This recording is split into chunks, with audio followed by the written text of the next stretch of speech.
Welcome back to another episode of Rational Discourse Weekly. This is episode 23, filmed on Monday, May 27th, 2013. I'm William Garrison. And I'm Michael Aune.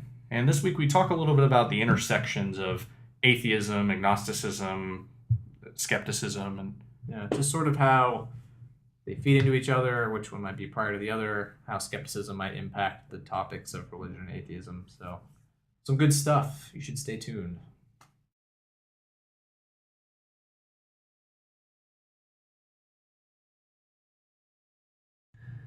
Cool. You want to talk about some skepticism and some atheism? How the two go so wonderfully together? Sure, it seems like, without overgeneralizing, it seems like most atheists are skeptics and most skeptics are atheists. There are definitely some outliers, but I'd say it probably is more so that most atheists are skeptics, because skeptic is such a skeptic regarding what? Now there's people who are largely skeptical. Yeah, I mainly just mean people that refer to themselves as skeptics. Like there are people that you could probably classify as skeptics that are like they're conspiracy theorists, but they call themselves conspiracy theorists, not skeptics, generally. I'll probably say just you want to let's fold agnostics in there too, because a lot of people will say that they won't agnostic go position might make more sense because atheism seems to be a positive statement. Yeah. Now, granted, we would probably say that they're misunderstanding what atheism means, but that's what this is all about. It's about learning and teaching and growing. And yeah. Well, I mean, first off, if you're not familiar with the skeptical school of thought, the general idea, and this is a super ancient argument, is simply, regardless of how sure you are of your premises or your particular argument or your situation, there's always the chance that you're wrong. So Rene Descartes had one of the, his was sort of the beginning of considered modern philosophy, which is just the period from roughly, I think, the mid-1500s or so through like the early 1900s, I think is typically the modern period. In any case, his big thing was he was trying to find a solid foundation on which to build knowledge, to show that all of the things that he assumed based on prior assumptions actually had a solid, irrefutable, factual basis that he could be certain of. And so he basically imagines this scenario where he starts throwing out sensory data. Well, you can be tired and you can see things that aren't really there, or you can hear things and you can misinterpret how you heard it. So sensory data is out. Okay, well, what about facts of history? Well, that's usually second-hand knowledge. People could be mistaken. That's all out.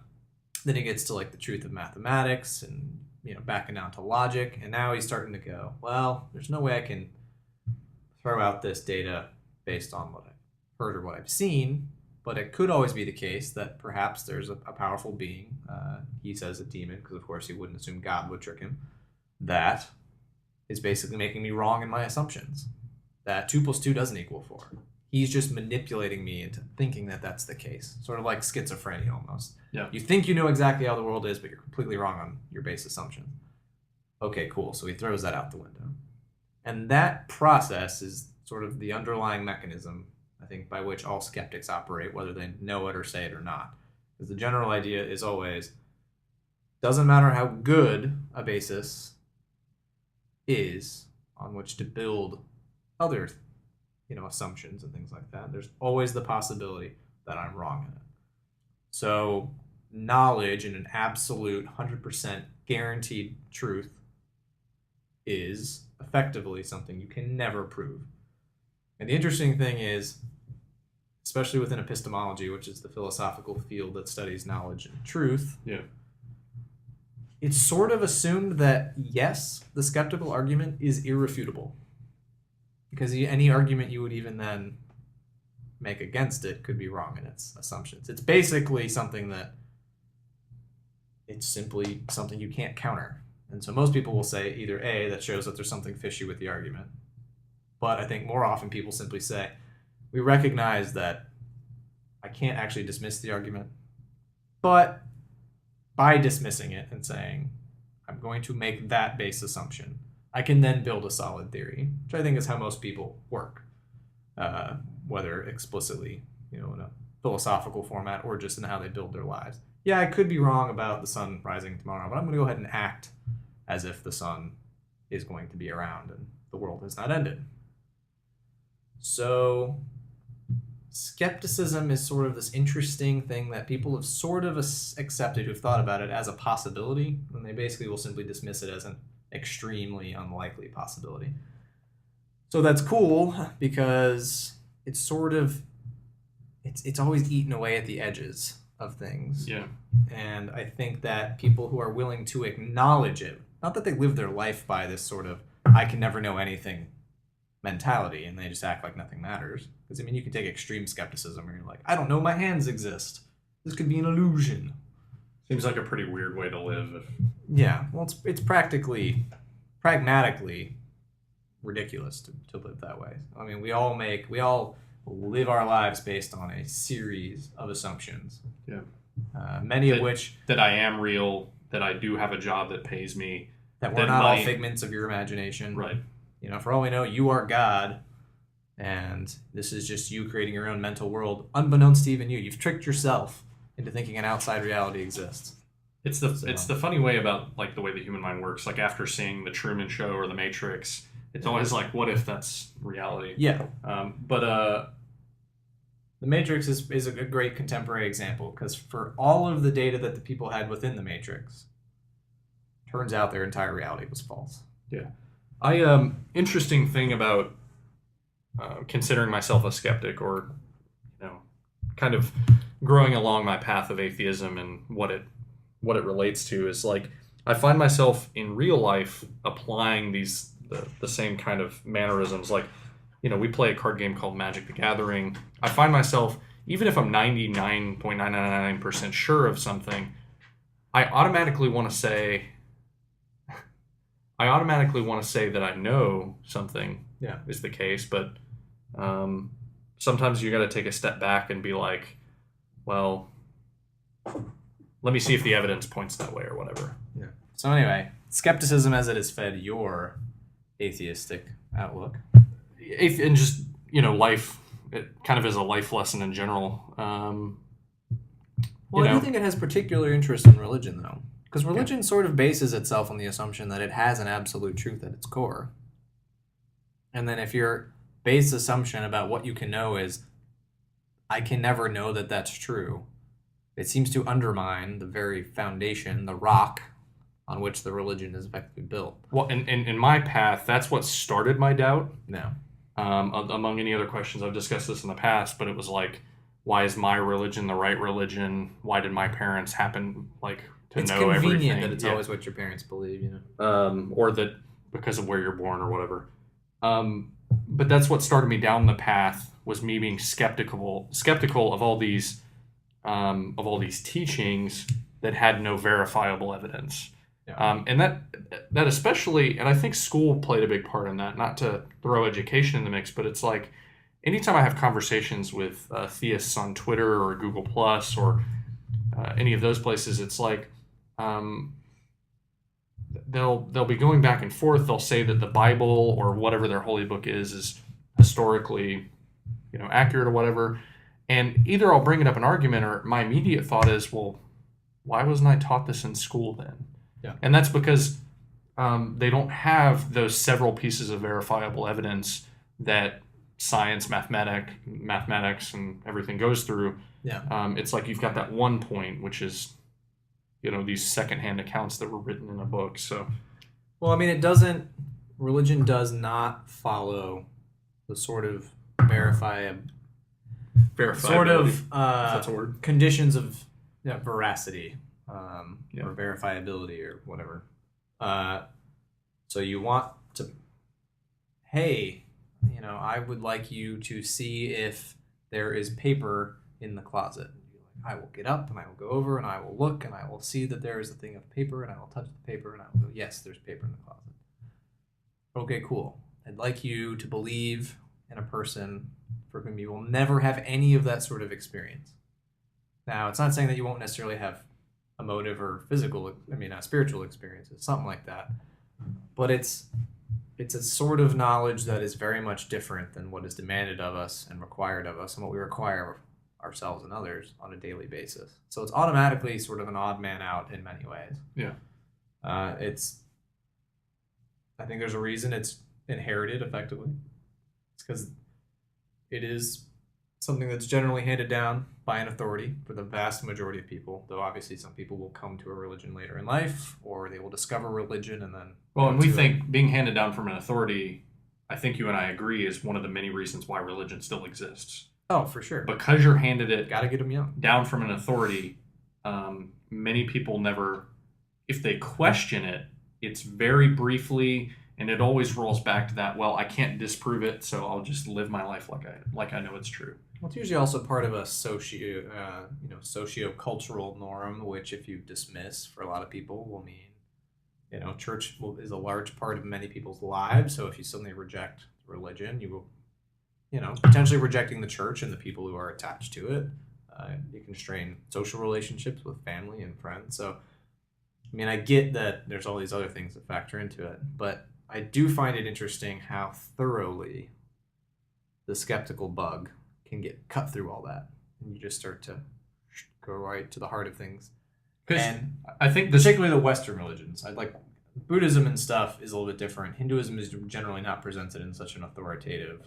This is the case. A lot of it's more allegorical, things like that. But Islam, Judaism, Christianity. So we're going to stick to cultures that we are more familiar with. Yeah.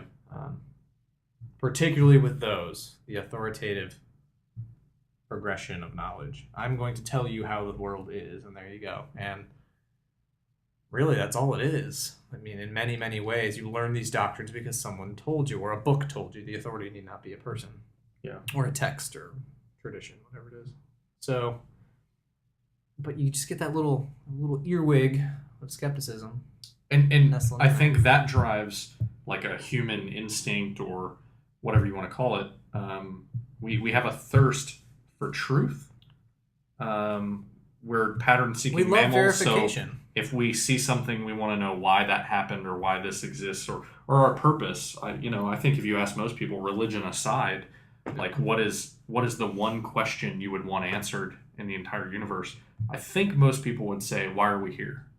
Even if you don't, even for atheists or whatever, like that's still a question. We just happen to answer it a different way. Like I think why we're here is because our biology allowed us to be here, or, evolution and ancestors and all that stuff that's outside my power allowed me to be here. And I can kind of make up my own purpose from there. Yeah. My purpose is to stay alive, to breed, to be happy. My purpose is self-driven. Well, yeah, I mean, you and I are both there where we inject meaning into our lives and into the world in which we are a part, as opposed to being told what the meaning of it all is, which is a little bit different. Although I think, honestly, if I was going to ask a question, I would just sort of ask, like, what is the fate of humanity? Like, I'm very curious, like, will we make it off this little shitty rock we live on? It's not shitty, I actually like it a lot, but could be shitty in the near future, and then sad times for everyone. But, will Star Trek happen? I like science and technology and have faith in the stuff enough that, if you look at the past few hundred years, the advancements that we've made are insane. The fact that, people with the common cold, with, STDs, with all of these things that before were like, you're dead, sorry, like, have a good last week or whatever. Yeah. We can cure them with like a pill or a surgery or whatever. The fact that they're doing robots that can do surgery on people, the fact that, we're sending probes all over the universe, including Mars, to take pictures, and we'll get there. It's that unfortunate. I have faith in the science. I don't have faith in humanity not killing itself before that. I genuinely am not sure what the world will look like by the end of this century. And interestingly, it is not actually that far-fetched that if we manage to make it like 50 years, that we won't make it the next 50 years. We could actually see that with medical advances. But in any case, I want to cut back to something that's a bit more directly on topic. Futurism and all that aside. So I saw an interesting post where someone, this goes, I think, back to the skeptical question here. So the skeptical bug basically says, of course, you can never know anything with 100% certainty. So that's the little guy buzzing in your ear, and you're going, damn it, it's annoying. Well, then someone asked, well, if that's the case, if you are saying that I can't know anything with 100% certainty, isn't atheism too strong a position to hold? Shouldn't, I think it was apatheism. So basically, not just agnosticism, but like, I'm not even going to pass judgment on the question. I'm not even going to like consider the question because it's unknowable and it's outside of our realm. Which is a little more than acknowledging the question. It's sort of like you're not even acknowledging the question. You're saying the question is meaningless without. And that seems to be what Neil deGrasse Tyson does, just to use an example. But let's see. Yeah, it's to quote Wikipedia, because it's also known as pragmatic atheism, is acting with apathy, disregard, or lack of interest towards belief or disbelief in a deity. So you just like ignore the question as opposed to acknowledge that there might not be an answer. So in any case, isn't that better than a stronger form of atheism where you're saying, I do believe that this is the case? And I think you do need to push back against the skeptical bug there, because I do think that skepticism ultimately wins any argument about knowledge. Hands down, you can always be wrong. It's just that corrosive. And I think it's awesome that it's that corrosive. We've admitted before, we could be wrong about religion. There can be a God. It is possible. We just think it's unlikely. There's no evidence for it. Yeah. And we shouldn't live our lives as if there is one. We think the evidence is so far stacked the other way that, just like it would be, in my opinion, irrational to believe that fairies exist, it is irrational for me to believe that God exists.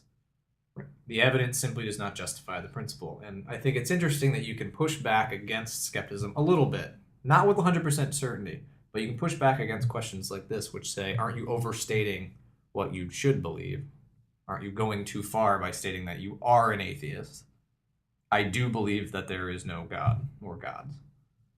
And the response is, it's no less logical than disavowing unicorns or griffins or any of the other beasts of mythology. Right. Of which, honestly, God is simply a part. He's part of a pantheon of things that have never existed, but people used to believe in. And we've said this before in the past. I think Stephen Fry said it on the Craig Ferguson show recently. He was talking about the reason why it's even a label, the reason why it's even used, the reason why it's considered a movement is because the question of religion is far more important, is far more involved in today's society than the question of unicorns existing. Yeah. If other people didn't believe in God, the question would make as much sense as unicorns. Do unicorns exist? Well, no. I'm an a-unicornist. I actively do not believe that unicorns exist.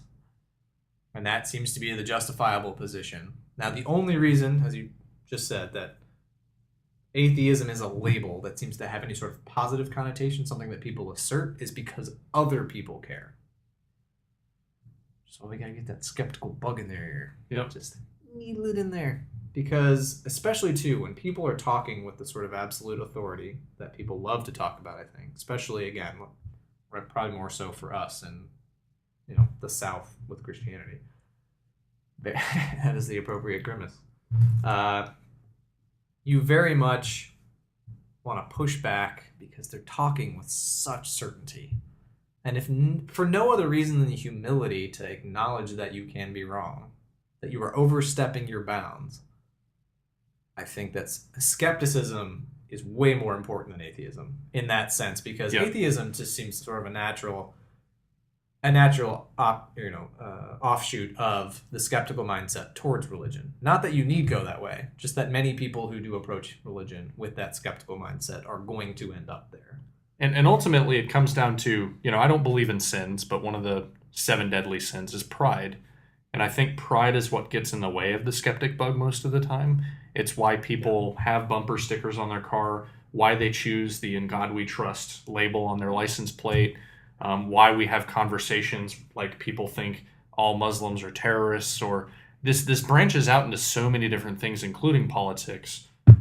Religion just happens to be the one that we know quite a bit more about and we want to focus on. But as long as we can embed that skeptic bug and at least get people to question why they believe what they believe, and maybe that they might be wrong, then that's one step in the right direction. Yeah, and if nothing else, I think it can soften just that hardliner impetus that people they get the bug on their end of surety, which is scary. Absolute truth, as I've written elsewhere on the site, is terrifying because of the sort of authority it gives people. And I think that skepticism is just a natural buffer against some of the gross excesses of religious belief. And I think ultimately, the very tool by which it can potentially be weaned out of at least more people in the population, if not the majority, over time as we come up with better explanations, acknowledging that skepticism has power, admitting that you might be wrong, will hopefully one day at least warp religion into something a little less sure of itself and maybe with a little less bite in the world we live in. So we can dream. I have a dream. And it's that one day people will acknowledge they might be wrong so they won't blow me up or preach to me all the time on the streets or hand me pamphlets on paper that could have been used for something more useful like tissues. I don't know. Anyway. On that note, that's all we've got this week. Stay tuned next week for another episode and look on the site for articles, including things not related to atheism. One of our main hobbies, Magic the Gathering, is something that we're also interested in.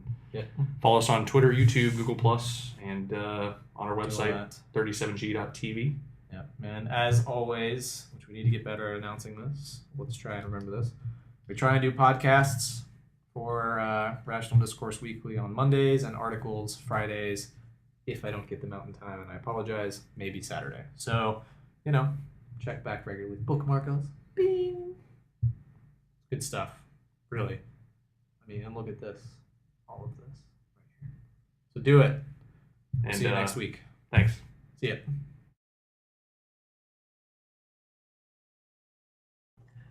Brief intermission. Technical difficulties. Bad children. Bad.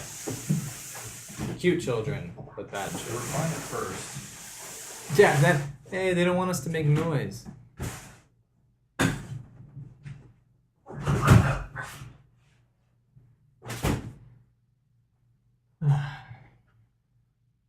Yay. It's easy to cut, and it's, one cut. Yeah, that sort of stuff, I don't mind if we leave some of that in, just... Well, I'll do it after the credits. After I glare, and then you just technical difficulties, and then cut. And if I had more time to spend in graphics, I would do I know Stephen Colbert does it all the time. Like the curtains close. It has a little music, and it's like...